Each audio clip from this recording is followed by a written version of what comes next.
Greetings. Welcome to In Conversation with Trevor, brought to you by the Nyaradzo Group. I go beyond the headlines and beyond the sensational. Today, I'm in conversation with Amanda Tigere, mine planning engineer with Trojan Nickel Mine. Enjoy this quality conversation.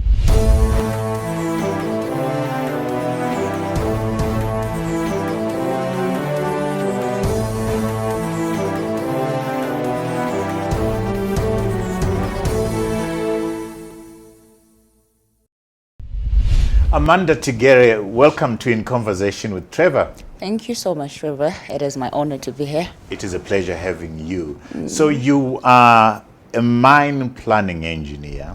Correct. It's been interesting watching people react when I've introduced you and say you are an engineer. Do you get those kind of responses or kind of reactions to people when you're introduced as an engineer, as a female engineer? A lot, actually, Trevor. Yeah. I'm actually realizing we are sort of a rare species. I don't know if I can say that, Yeah. but I get a lot of disbelief. There's a lot of disbelief, and people like, oh no, you can't be saying the truth. And there's also that there are those that are impressed, like, oh wow, we actually have female engineers. So yeah. Are there many of you? Not really, because I remember I graduated from UZ. When we graduated from our class, there was 4 of us out of a class of 22. Yeah, so... Do you have an idea now how many female engineers there are in Zimbabwe, roughly? I can't say a figure, Saj, but then we are very few, because where I'm working right currently, it's only me. Oh. I'm the only female engineer there. Then I've got a friend at Unki. I think there are 3 or 4 there, and then Zimplites I think employs the most. Yeah, so. So what does this reaction, the reaction of surprise, people are impressed? What does that say to you? What does that do to you when you're introduced as a mine planning engineer and people react the way that people have been reacting this morning? It feels good. It feels good. For starters, yeah, it does. It does feel good because it's like this is something that people don't believe females can be doing, or we are very rare in this field. And I'm there, I'm doing it, and I'm actually enjoying it for the most part. Yeah. So you are a mine planning engineer with Trojan Nickel Mine. Correct. You basically started at the bottom, as it were. Talk to me about the way you entered the industry and the way you have risen to where you are right now. Oh, okay. So maybe I'll start from me enrolling for mining. Yes. At UZ. It wasn't actually by choice, if I may say. I can say mining chose me because, I didn't quite have career guidance, as per se. So I was just there looking at the programs, thinking, what can I do? What can I do? I was looking for fancy names. I didn't have career guidance, really. So, but prior to that, maybe let me take you prior to that. My uncle had introduced me to this guy. He had said, you know what, my daughter, because he's a teacher by profession, he said, I might not be able to advise you adequately for what you want to do in life, but I've got a friend whom I think can be, he can help you through. He was an engineer. He was an electrical engineer. So we met in town, Harare. And he was like, you know what, I'm an electrical engineer. I did electrical, and right now, I would advise someone to go for mining engineering, because looking at the industry, my peers who did mining engineering during my time are doing quite well wherever they are. So I would advise someone to go for mining engineering. And back then, I didn't even know what mining engineering was. Yeah. To me, mining back then was the study of rock, which is actually geology. So I was thinking, in my mind, this guy must be mad. I can't spend 4 years studying about rocks. That can't be interesting. I was listening to him, but in my mind, I had already made up a decision, like I'm not going to choose mining. So I went there for my applications at UZ. What were you going to choose? I was going to choose something in the medical field. I think, if I remember quite well, I chose pharmacy, I chose radiography, and I chose one field in the engineering, which was mechanical engineering, because I've always wanted to be like if I had to go the engineering way, I wanted to be like an aircraft engineering, but there wasn't that program wasn't being offered in Zimbabwe by that time, so I was like, mechanical is a bit close to aircraft engineering. It'll be easy for me to migrate. So I was. I chose for those. I knew what mechanical engineering was. I knew what pharmacy was, but radiography, I was just looking. I was like, this is a fancy name. Let me apply.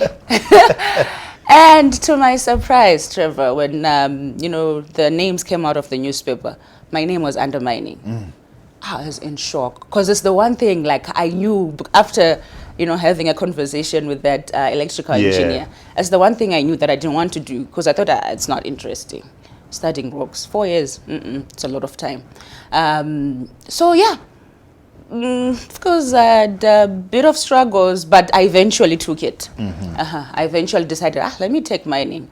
And it has been interesting, really, Trevor. My first year, it was exciting. Second year, I actually find out it's like a good program, interesting program.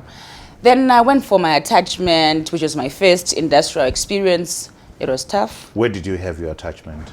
Mimosa Mine. Okay. Yeah, Mimosa mining. It was a tough experience because it was my first time I'd never been at a mine. It was my first exposure to the industry. It was tough, maybe for the first 3-4 months, but then I had to like... What was tough about it? It was physically demanding. I think that was the first thing. It was physically demanding because you had to work 10-hour shifts, doing hard work because you're an attaché. You're told you're being groomed to be an engineer. So you have to know the things that are done by, the people that you're going to be leading, because then you can't lead something that you don't know how it's done or how difficult it is, So it was physically demanding, holding shovels, you name it. It's a dirty industry, if I may say. But I told myself that this is the career that I chose, or that chose me, or that I'm pursuing. So I have to be in it. I mean, it was a mental thing, mind thing, but then it changed the way I approached things. Yeah. In what way? I started to change my attitude toward things. If someone says, do this, or let's do this, let's extend the hours, I was now more willing to do that, because to me I was like, this is a learning phase. It's going to pass. It's not going to be always this difficult. I have to learn. I have to grasp the concepts and move on like that. Yeah. So the internship, how long did it last with Mimosa? It was for a year. Then I had to go back to school for my final year. Then I finished my final year, and then I got... this is with the University of Zimbabwe, This is with the University of Zimbabwe, okay. yeah. I graduated in 2016. Then I got... With what degree? What is the degree called? The Bachelor of Science, honors degree in mining engineering. We were very few, like I said. Right. It's just... we're actually the largest class, by the way. But that you time, were just four girls four were females. 4 females. But just 4 females in that class, and we all graduated at the same time. It was so nice. Then after that, I got the learnership at Trojan Nickel Mine, where I'm currently working. Yeah. So I started my learnership in 2017.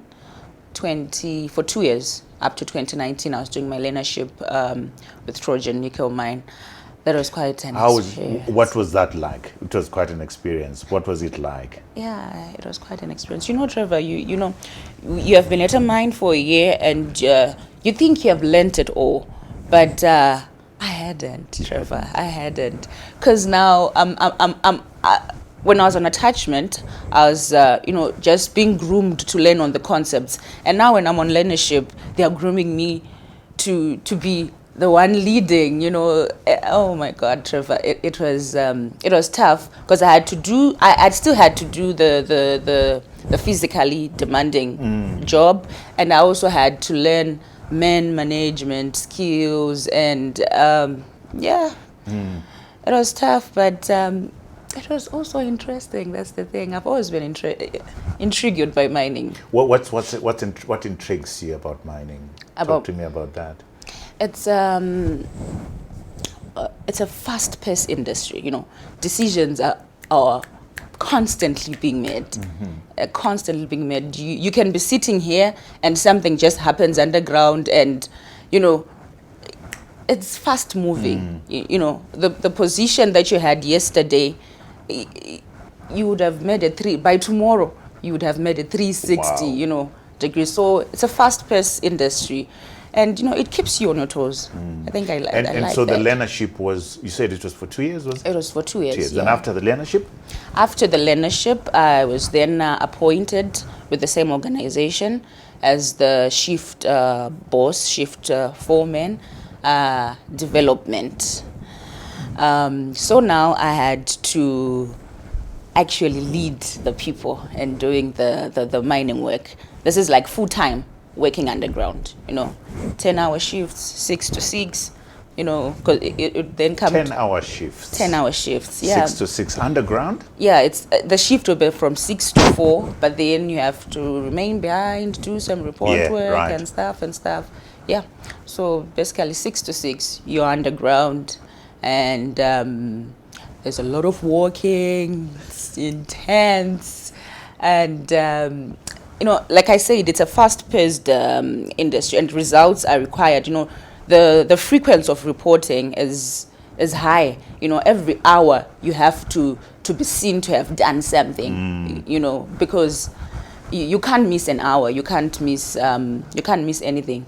So yeah, I'm here. I'm now a shift boss. And I suspect you are leading a team of mainly men. All men, actually. All men. All men, yeah. My shift was composed of 36 people then, 36 men that were under me. How was that like? There's a thing, Trevor, about men. They, I actually thought because I had been with the company for 2 years, people are now used to me, and it would be just easy. I'm just moving from being a learner to being a supervisor, but it wasn't the case. People were okay with me as a female learner, but people were not okay with me as a female supervisor. You find someone that you would talk to, during my leadership days and, just do proper work. And now I have to supervise and tell them what to do. The resistance was just massive. It was just massive. And what, Trevor, the other thing I learned, because I thought the hardest thing would be to manage the people below me. I actually found out it's actually managing my peers. Oh, okay. My peers, yeah. That was the greatest challenge because, people feel like, because we are in a generation where there's a lot of talk about, promoting women and stuff. So if you get to a certain position as a woman, you even if you're there, you still have to prove your worthiness. You've two challenges: how to manage your peers and how to manage the 36 people that you're working with. I'm working with. You are facing resistance from the 36 people that you're working with, who are all males. Apart from refusing to listen to your instructions, what other resistance do you face from the 36 before we go to your peers? People just don't believe you know what you're doing somehow. Because you're a woman. Because you're a woman. And you are young too. And I'm young. People have got zero belief in you, zero trust, respect. Zero respect. Okay. Exactly, Trevor. For you, people just think, no, she won't take us where we want to be. She can't make the tough decisions, which mining is mostly centered on. It's mostly tough decisions that you make. Decisions of life and death, if I may say. Yeah. Because there's a lot of safety that's involved in the industry. So, it's a lot in that line. And how do you react to that? How do you react to that? Do you handle that well? The pushback from the 36 people. Do you think initially you handled it well? If I have to be honest, Yeah. Trevor, my initial reaction was not good. It was not good. Talk to me about that. What mistakes did you make? So I'm here, young, newly appointed female, So in my mind, this is what's going on in my mind. I'm like, okay, they don't want to listen to me because I'm a woman. I'll show them what women can do. So, I'm pushing back. They're pushing and I'm pushing back, but not in a systematic way. You're being emotional, am I I'm being right? emotional, Yeah? yes, I'm being emotional. So, at the end of the day, I don't have my results because, I'm giving this guy an instruction, which, there's no good communication. The exchange of words is not nice, it's not professional because, I in my mind, I was like, they're doing this because I'm a female. So I have I also have to push back and show them I can do it, but from an emotional point of view. So, at the end of the day, it's me who doesn't have the results that they want. I'm measured on my results. At the end of the day, I'm supposed to blast 7 ends. I have 2 ends blasted because I couldn't control my shift, So, yeah, I think. And I the can consequences of that? you are being, because you're newly appointed, you're being reviewed based on your performance. So, you have a lot of sit downs with your supervisors and they're saying, oh, Amanda, what's happening? Do you think we can assist you? What can we do? They actually offered sometimes, but most times they'll be just like, because they also want to bring out that thick skin out of you. They're also strict with you. So you get to a point, Trevor, where you just like, you're down, you sit down with yourself and you say, what am I doing wrong? Or what can I do now? So what corrective action did you take? Did you get help for you to change your management style, your leadership style?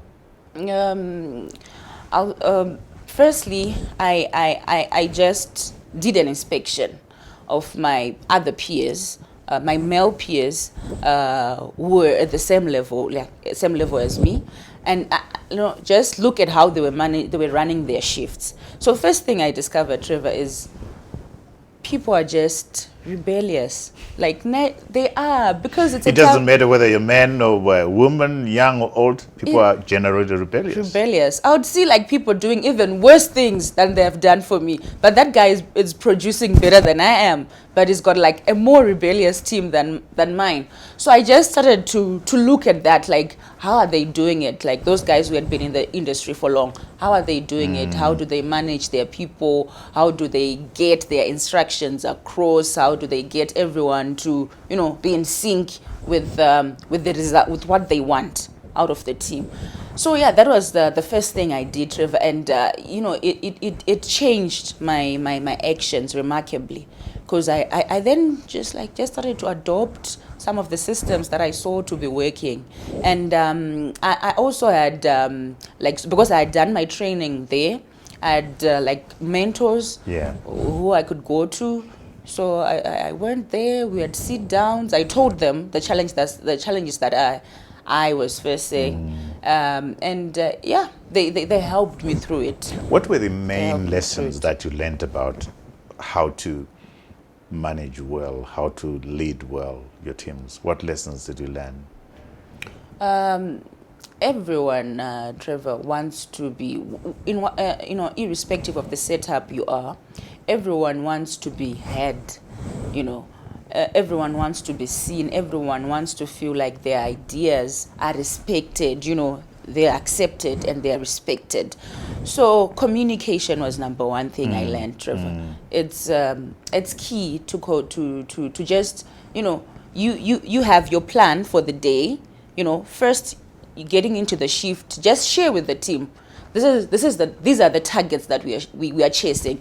And Trevor, you would hear, the moment you start doing that, you actually get awesome ideas from people. You actually discover, oh my God, I'd never thought about it. It's so simple, but I'd never thought about it. So there's that part of communication. Then the other thing, Trevor, delegation. It's surprising, but it does work, because I figured what delegation does is, in a person's mind, it's they trust that I can do this on my own.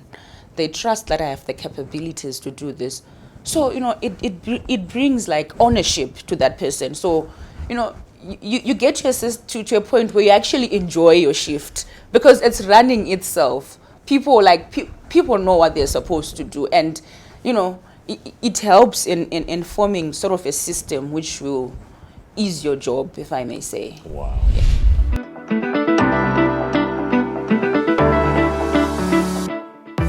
Introducing the self-service portal. Nyaradzo has launched its very own self-service portal. This platform is available to Nyaradzo clients via the Nyaradzo Group website. Now you have your policy information readily available for your convenience. The self-care platform enables you to view your policy details, lives assured, policy plan type, and contact details. Edit your information, email, residential address, phone number, view your payment history, and outstanding balance. You are now able to make payments using mobile money platforms, EcoCash, and One Money. You can get updated Sawira Berudi change rates. The portal also provides a summary of the product offerings under life insurance, which includes the 6-pack, Skull Pack, and SIP policies. You can get a quote on the different policy types and apply online. Visit nyaradzo.co.zw and enjoy autonomy in your interaction with Nyaradzo. Yeah. Any other lessons? Or those were the key ones? Those were the major two keywords. Yeah. Let's move on to your relationship with your peers now, because you bring in a very interesting factor that they are looking at you and saying, there's this whole talk about promoting female people in companies, and that comes up as something that people are pushing against. Was that your experience? How can I say it, Trevor? It's people have it on their lips, but the drive, it's still a little bit laid back. People know we can't, we have to say this so that we are portrayed in this manner. We are portrayed to be supporting females. But if you look at it really, are people putting in place supporting structures to support that vision or that direction? They're not, Trevor. They're so minimal. People say it, but the action part of it is a little bit still on the low, if I may say. So, but for my case, it just took one senior guy to believe in me. Because I had this one senior guy who was like, he started by saying, you know her as Amanda, but I don't want you to address her as Amanda. From now on, she's called Tigere. That's how it started. He was one of my peers. So, and he was a competent guy, a guy who knew he was doing. So, people would just think, if this guy believes in her, then maybe there's something there.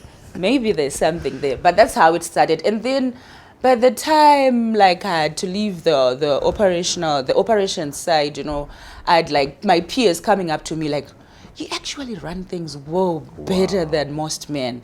Wow. I had such compliments, quite a number of times from my peers. And what did that do to you? It just drives you, Trevor. It drives you to want to do more.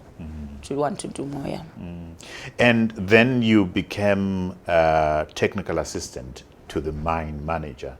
Yes. Clearly, you're being promoted, and your confidence is growing. Talk to me about that responsibility as technical assistant manager to the mine manager. To the mine manager, okay. So that how that position came about was the then mine manager said, we have groomed you into an operations person, running day-to-day activities underground, but you, as a mining engineer, there are soft skills that you need. Because in that role, I got the opportunity to, I was just a minute taker, but for big meetings that the mine manager will be attending, okay. Managers, some meetings that are being held by the MD, I'm there, I'm taking minutes, it was more about being groomed from the, in the other aspects. So you're no longer underground, you're now you're on in the C-suite, as it were. Yes. You're right. Yes. You're learning how decisions are made at that level, you know, what you're supposed to do, how you compose yourself in such levels and such areas, if I'm making sense. Yeah, you are. Yeah, but that was more like it. That was more of what I did in that role. What lessons did you learn about leadership, watching other people lead in meetings and so forth? All right. So from that, Trevor, I learned that decision making is a key thing in leadership. You know, situations are constantly being thrown at you, and it's very key that you be a good decision maker. So you know, sometimes you have plenty of time to be making decisions. Sometimes you don't. You know, situation is just there. Quick decision is needed. So yeah, decision making is important quality. And now, like I said, you are mine planning engineer. That's a big job. It is. What does it entail? It is. So if you're a mine planning engineer, you are basically in charge of determining how the mine is run, because you're coming up with production plans, you're coming up with development plans, you're coming up with short-term plans, medium-term plans for the mine as a whole, you're coming up with long-term plans for the mine as well. So you actually have like a bird's eye view, more like a 360 degrees view of the mine. You know, you're pulling in from every department, not only mining as such, but you're pulling in from every department that's on the mine to come up with the solid plan that can be followed, moving the mine forward. So it's basically what you're doing. So there's a lot of stuff involved in that, but that's basically what you're doing. You're coming up with plans, you are making sure that they are being followed, you are reviewing them constantly. How constantly? Is it a weekly thing? Is it a monthly thing? It's actually a daily thing. It's a daily thing. It's a daily thing, Trevor. And what are the key areas? Is it safety? Is it production, explosives? Talk to me about what the key aspects of the job are. Okay. So it's production and it's development. It's production and it's development. What is development? Where do we mine next? Is that what it is? Oh, okay. I feel like I'm not a miner. I can take you through mining 101. Yeah, Trevor. sure, absolutely. Yeah, so help me. Oh, cool. So this is what happens when you start a mine. You've got a resource that's sitting here, and you're here. It's gold, it's nickel. It's gold, it's nickel, it's platinum, it's whatever underground. it is. Yeah. Yes, it's sitting here. And you want to get where the resource is. So whatever excavation you make, whatever, drilling, blasting you make to get to the resource, that's what we call development. You are not yet where the resource is, but you are mining towards the resource. That's what development is all about. You're not, so for the most part of development, you're extracting ore, you're extracting waste, because, non-economical benefit, but you are working towards getting the where the value is. That's development. Okay. Then once you get there and you're now extracting, the valuable resource, you're taking it out. Now that's what we call production. You are in production now. You're making profit. You're bringing revenue to the company. So thank you for mining development 101 and production. That was very, very useful. So talk to me about what has been the biggest challenge for you in this job. Okay. The biggest challenge, Trevor, this might come as a shocker, but it was overcoming myself, overcoming me. Because I talked about my peers not believing that I can do it, but there's also that component in me thinking, this is a tough position I'm in. I made a wrong move. I made a wrong decision. And, I'm not going to make it. I'm not made for this. It's not within me. So, it was the toughest thing that I had to overcome, just to be where I am, myself. How did you do it?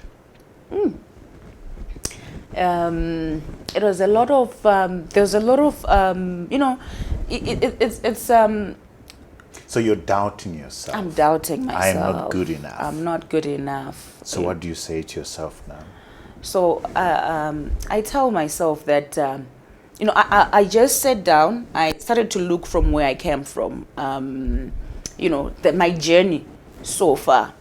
And I was like, but I couldn't have made it this far if there wasn't something there in me. It's the first thing I had to tell myself, like, look where you have come from, and where you are right now. You must have it in you. I think on the toughest moments of my life prior to mining, and how I'd overcome them. And prayer also, Trevor, it was so pivotal in me believing in myself. Because when I talked about reflecting, that's how I had overcome most of my challenges. Through prayer. Through prayer, yeah, through prayer. So it's that introspection, that reflection that I had to do, and just bring the same spirit in this moment. Did you get any mentorship? Did you get any help at all? I had one senior guy. He was there throughout my career. Ever since I joined the mining career, he's also a mining engineer. He's a he. I've never encountered like a female engineer like older than me. Actually, I'm thinking about it. But yeah, there was this guy. He was there ever since I joined the industry. Male engineer. So he was, with Trojan Nickel Mine. I knew him even when I was still when I was at Mimosa. He was he was just one guy. I don't know what he saw, but he believed in me from the onset. He was just like, you know what, this is what he said. He said, I want to prove to people that women can do it, and I want to do it through you. Wow. That's what he said. So he was tough to me. He was, honest. He really supportive. Yeah, he was supportive. He was supportive. And what did that do to you? It's something that always made me like go back in line when I'm getting lost. I'm like, I've got so many. I'll disappoint him if I he's trying to do this for me. He believes in me. Why can't I do the same for myself? I can't give up now. I have to do it, because then it's not just me whom I have disappointed. Does the doubt ever go away completely, or is a question of now I am better at managing the doubt? Do you believe in yourself now more than you've ever done before? I can't say that, Trevor. It never quite goes away, because it's like from every point you move. Like I told you, I was underground. Now I'm on surface. I had to go through that process again. It's a new role. With every new role that comes, you're like, can I do this? Can I? But maybe you just get better or quicker. You are quick to move out of it. Yeah. Because you have learned something like from the first time you have experienced it. So it never quite goes away. But it's a good thing to doubt yourself, I think, from time to time. And I just recently, last week, I was listening to T.D. Jakes, one of the preachers that I look up to, and he was saying, he looks at himself in the mirror sometimes and doubts that he's good at what he does. I myself doubt myself quite a lot from time to time. If I didn't meditate every day, read the Bible every day, I wouldn't be who I am. I doubt myself. Am I good at this? So I think it's okay to doubt yourself. Yeah. I'm actually quite shocked, You think, when you look at someone and, they've made it, you're like, why are they doubting themselves? They've transformed millions of lives. It's because we don't see them thinking aloud and doubting themselves. Yeah. So let's go to, where were you born? Okay. So. How old are you, by the way? Oh, I'm 27. Wow. Yeah. Amazing stuff. 27 and you're already a mine planning engineer. The future is going to be amazing for you. So where were you born and where did you go to school? I was born in Kadoma. Then we had to move to Harare, Sunningdale. I was still so young. Then we had to move from Sunningdale to Mbare. This is where I spent most of my life. Mbare. Wow. Which part of Mbare? Mbare, Msika, like close to Msika, yeah. So this is what I was talking about, Trevor, like when I said I was reflecting upon my life, you know, I was just, those are the things that would come into my mind, like, Amanda, you grew up in Mbare, look where you are, you know, it's, but anyway, let me take you through. So yeah, we moved from Sunningdale to Mbare, which is where I did, which is where I stayed for the greater part of my life. Primary school, high school. Which schools did you go to? Primary school for grade 1 to grade 4. I was at Chirodzo Primary School in Mbare. Then when I was in the middle of my grade 4, actually, my parents decided to shift me from Chirodzo to Def Livingstone.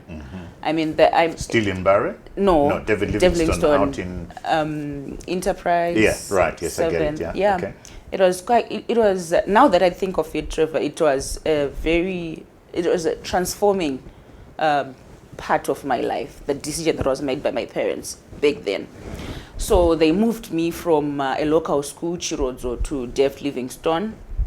Now I'm exposed to more than I was exposed to in Mbare. I completed my primary school. I went to Goromonzi High School, where I did my high school education, Form 1 to Form 6. I was at Goromonzi. Wonderful experience there. In what way was being moved to David Livingstone transformational for you? In what way? Do you want to unpack it for us? How did it transform you? All right. So this is what I believe, Trevor. Exposure is a very important thing for anyone. No, for anyone. You can think of the phases that we have had, you know, globally, moving from, you know, the Industrial Revolution, where, you know, we are using steam engines and stuff. Do you think it was impossible for a person in that era to even think of automation? There were big dreams, you know. It all depends with what you achieve depends on what you have been exposed to. So, to me, moving from Chirodzo to Def Livingstone, it exposed me to a world that I didn't know existed. It allowed me to think more, to dream bigger than I had dreamed, you know. It did that for me, I think. Maybe in smaller ways, but that's when it started. Now I could see myself, you know, occupying some other space that I never thought I would when I was just, you know, learning in Mbare, coming back home in Mbare, and, you know, yeah. What jobs were your parents doing, your dad and your mom?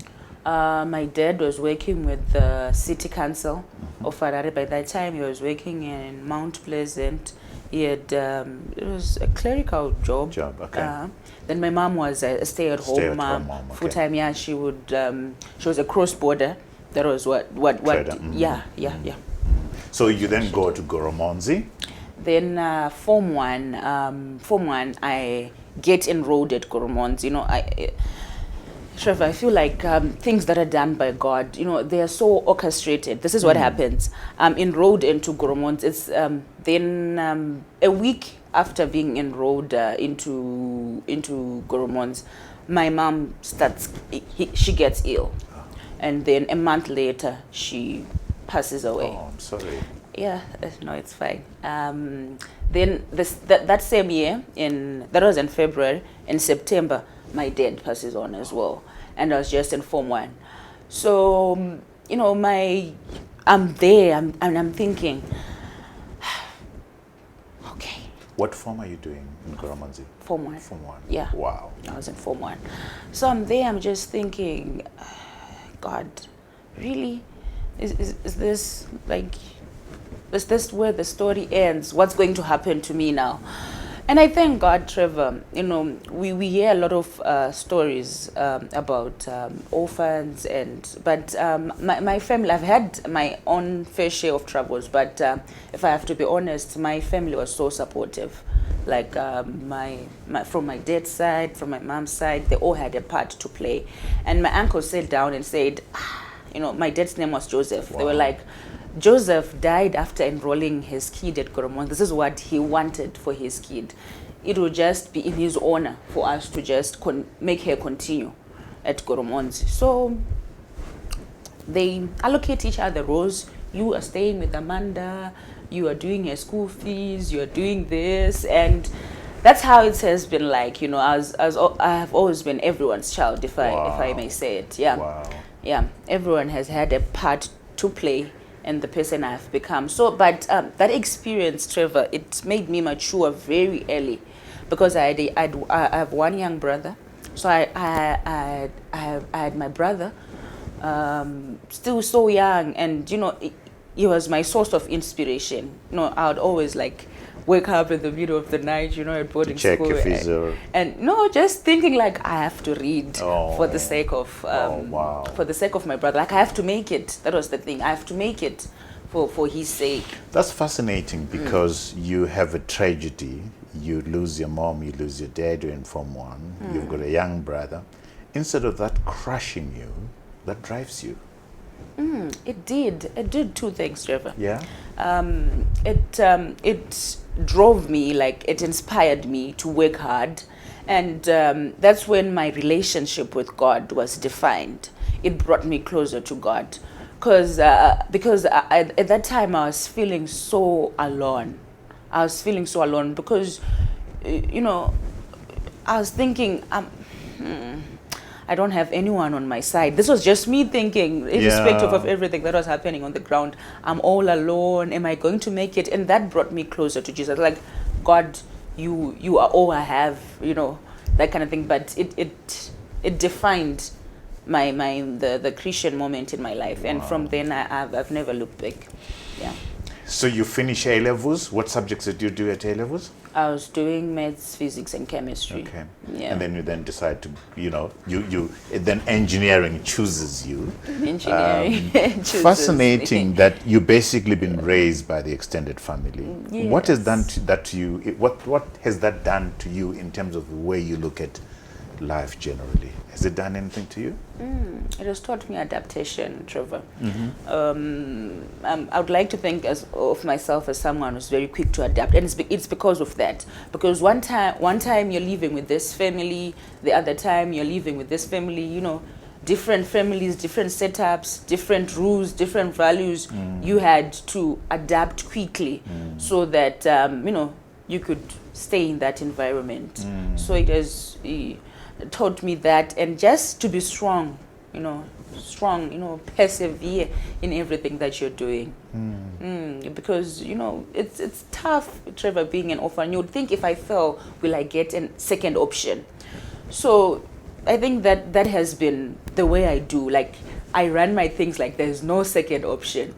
I have to get this. This is the time I've been given, and I have to get it this time. Yeah. So yeah. Wow. Do it. And your young brother? What's your young brother doing now? My young brother is currently doing his A-levels now. Yeah. And you're supporting him? Yeah, I am supporting him. Wow. Yeah.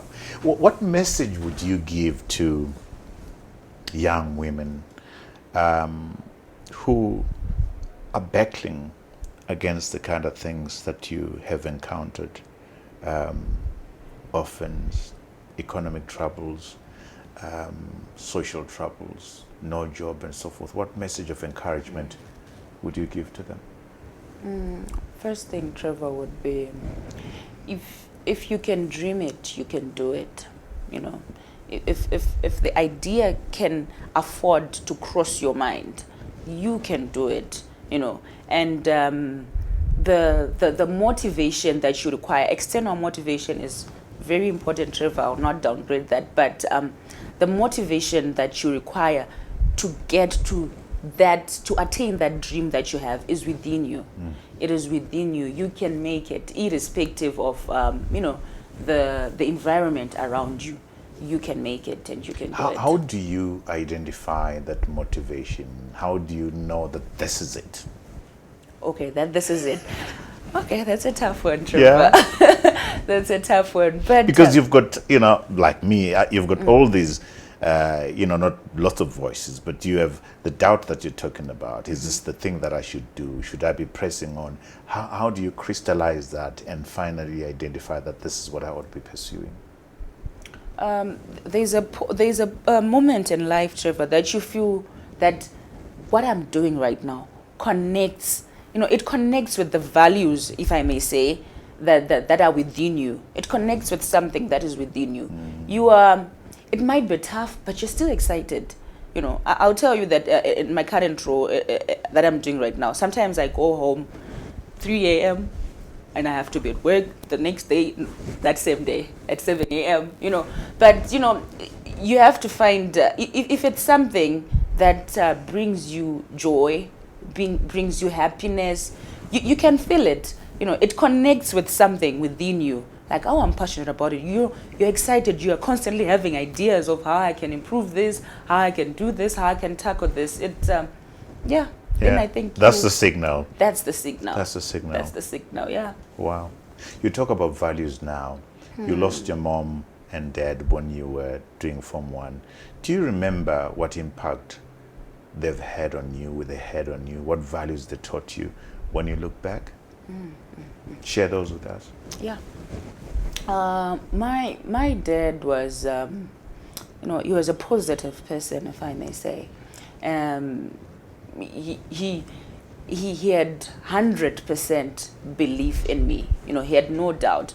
My dad would, you'd go out, you'd come from work, go out. The first thing you'd do, getting into the house, irrespective of it being late, you'd like, Amanda, get up. We're doing math. I'm like, Dad, I've already done my homework. No, we're doing math. I started to know Form 1 math when I was still grade 6 or so. He would take me through it. It's like, you have to be ahead, Amanda. You have to be ahead. You can't make it, running on the same level as your peers. You have to be ahead. He was that kind of a person, like a visionary, if I may say. Yeah. Yeah. So, that was my dad. And, important. He was an awesome father. And my mom? And my mom was a fun character, actually. And I find I'm quite that too as well. She was just a person where she could get into a room, gloom, just dull. She could just lifts up the mood. It was so simple for her. It was so simple for her to do that. And I think it's one of the characters I've gotten from her. Wow. Is there anything that has surprised you about Amanda?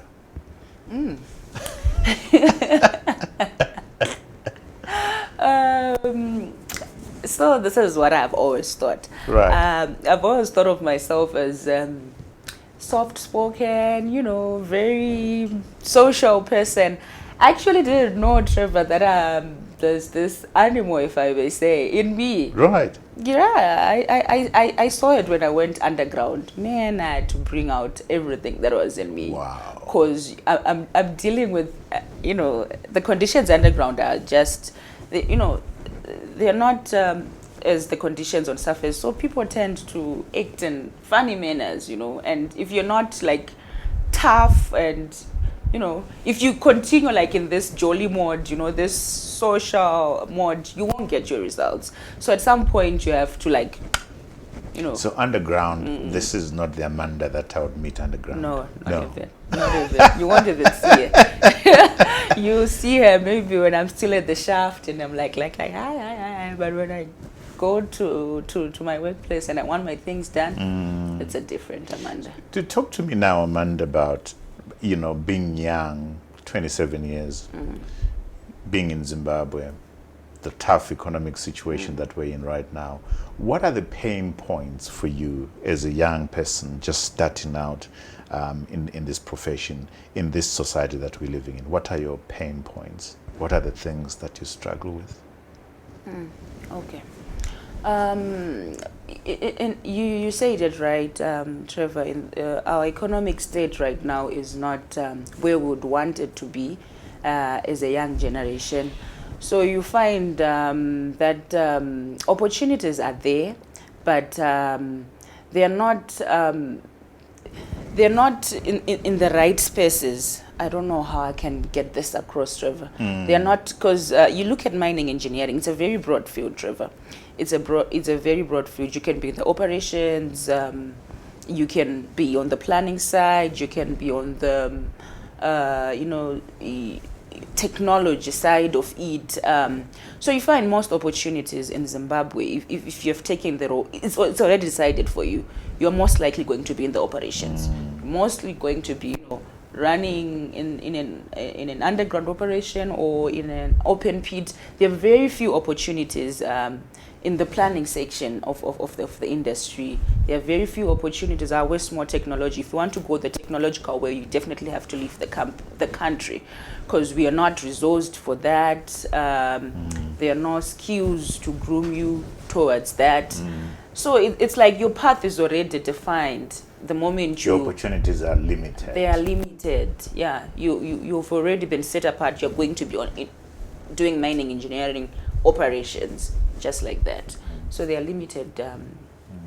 So as I was looking at your profile, I say to myself, why is somebody with these qualifications not out in the diaspora working in a mine in Australia or South Africa? Or has that thought ever crossed you? Or it's funny that you asked, Trevor, because I was having this conversation with a friend yesterday. Right. I'm one person who loves my country, Trevor. I'll be so honest. Not to say that I'm not, those who have left don't love their country. That's not correct. Okay. Yeah. It's always one thing I tell myself. It has crossed my mind, that idea. Maybe I'll leave the country one day. I don't know. Maybe my path will lead me there. But for now, my prayer, my wish, my hope is that I be one of them, because there are people who are making it in Zimbabwe. There are mining engineers who are making it in Zimbabwe, and I really would want to be one of those who make it in here. I would want to go out there for the exposure, 2-3 years, see how systems, how they run their systems, how, what technologies they are using. But I feel like my future is here. Yeah. What do you love the most about this country? The liberty. There's the freedom, there's just this freedom, and there's peace. There's a certain peace that you don't find anywhere. There's freedom, there's peace, because I was talking to a friend of mine who was recently in Qatar. I was saying, can you show me pictures? It's like, you don't just take pictures in this country, because if someone's wife just happens to appear, but there's that freedom and just peace around the country, that I enjoy. And I also feel like there's a lot of potential, Trevor, because here's what I find with most of my peers, or not my peers, but most of the people who've gone out of the country, they still come back and want to invest in Zimbabwe. So I'm like, they have been in the UK or in the States for 10-15 years, but they still want to come back and and invest in this country. So there's something. Tell me, you say mining chose you. If you are not a mining engineer, what would you be? Fashion, something in fashion. Something in fashion? That's interesting. That's completely different, isn't it? It is. Yeah, so you love fashion. I love, at some point, I actually wanted to pursue like fashion modeling, because it interests me. Just mixing things around, seeing how they come out, the transformation and all that. So I think maybe I'll be doing something That's in interesting, because the moment somebody says they're an engineer, the picture I have in my mind is not somebody who would appreciate fashion. Yeah, correct. Am I right? You are right. It's somebody who's rough edges, tough, and so forth. But you are the exact opposite of that, Amanda. And you feel at home? You're at peace with you being an engineer? I do. It has been a rewarding journey. I do. And it's actually in the way, you know, like that quality I was talking about, quick to adapt. Yeah. If you see me at the mine, Trevor, you wouldn't know that I dream of fashion when I'm alone. I'm just fitting in. I'm in there with the others. I'm just fitting in. And when you put me in overalls, in my gumboots, in, you know, helmets, yes, exactly. I'm there. I'm just fitting in, Trevor. And when you put me in an environment which needs me to look a certain type of way, be assured I'm there 100% as well. So clearly what I've just described now is my stereotype. I do stereotype engineers, and also you are a great communicator, and in my mind engineers and communications don't go hand in hand. Don't go hand in hand. But you are an amazing communicator. Oh, thank you for that, Trevor. And do you have any regrets at all about life and where you are? Any regrets? No regrets. No. What are you most grateful for about life? What are you most grateful for about where you are now? I'm grateful for my family, Trevor. Like I had said before, you hear a lot of stories about orphans and they're not taken care of. But if I look at my life, my story wasn't like that, Trevor. I am grateful for every person who has contributed for me to be where I am. I am, immensely grateful for that, opportunities that have been presented to me. And it has been, like I said, things done by God are like, they are so orchestrated in such a manner which is so beautiful. If you take time and reflect upon it. I've had people, opportunities just pop up, at every point of life that I was at, which has contributed to me. To where you are to now. where I am, yeah. What's the next big thing for Amanda? What are you dreaming about? Okay. Now you're getting into my mind. What are you dreaming about? To date, I've not seen a female engineer who has made it in the mining industry past the level of being a manager to date. And my dream, Trevor, would to someday sit on a board somewhere, a mining board, and maybe other boards, but to sit on a mining board as a female engineer. Board of a company. That's like my dream. If I get there, I'll be like, I'm impressed, Amanda. Pat Amanda on the back. And run Trojan Nickel Mine. Yeah. As a CEO, perhaps. As a CEO, yeah. You're 27, Amanda. It's possible. You think? I think so. Yeah. I think it's possible to, like I said, if you can dream it, you can do it. You can do it. So I'm just there, trying to keep my head in the right space, so that I get there. Yeah. Amanda, there's so much promise in you and your story and in your faith in God and what God has already done for you. I mean, it's an amazing story. We love books here.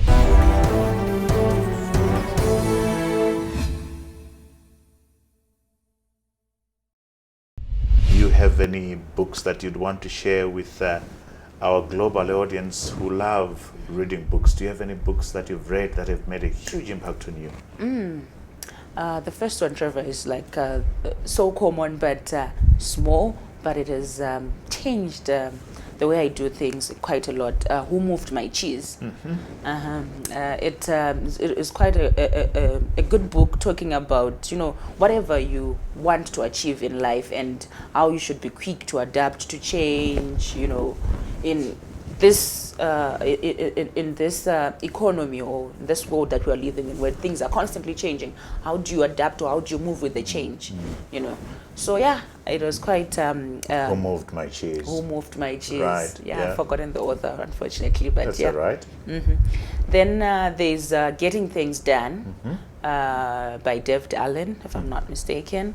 It's about management systems, how to productivity management systems, like how do you manage your time to achieve what you want, how do you manage yourself to achieve what you want. He talks about a lot of interesting stuff, how you have to plan for a plan, Right. stuff like that. Right. So yeah, it has become quite key as well, even in the role that I am Right now. I am in right now. Then I'm also a fan of Sarah Jakes. Alright. Her life Right. history, what she has gone through, what she has managed to achieve out of that. How God has just turned the worst She got moment of pregnant at 13. 13, Yeah, but she's now a world-renowned preacher. exactly, Trevor. Like Dynamic and proof that you can fall and still pick yourself and up. still pick yourself up. Yeah. So yeah, I Lost and Found by Sarah Jakes would be my favorite. Yeah. Fantastic. Yeah. Thank you so much for sharing those books. I mean, I enjoy what I do, meeting amazing young people like you, and listening to these inspirational stories. You have no idea how just listening to your story has inspired me, for the next I don't know how many days. So very inspirational story. And thank you for the strength. Thank you for the courage. Thank you for believing in yourself. They say the future is young, and that's you, 27-year-old. They say the future is female, and that's you. I think the future is an engineer too, and that's you there. Amanda, we wish you all the very best, and thank you so much for agreeing to be on In Conversation. I have no doubt in my mind that there's going to be a lot of men, young women watching this, and we're going to be thoroughly inspired. So thank you so much for having the courage to share your amazing story. Allow me now, Amanda, to tend to our audience who are out in the world, who watch us every Monday at 7 a.m. We are on YouTube every Monday, 7 a.m. Central African time. If you want to make sure that you don't miss out on any of these quality conversations like the one we've just had now with Amanda, please scroll down below this video, click on the podcast link for your listening pleasure. We also read all your comments, your criticism, your suggestions. So keep on sharing, let's keep on having the conversations. So until next time, cheers to you all.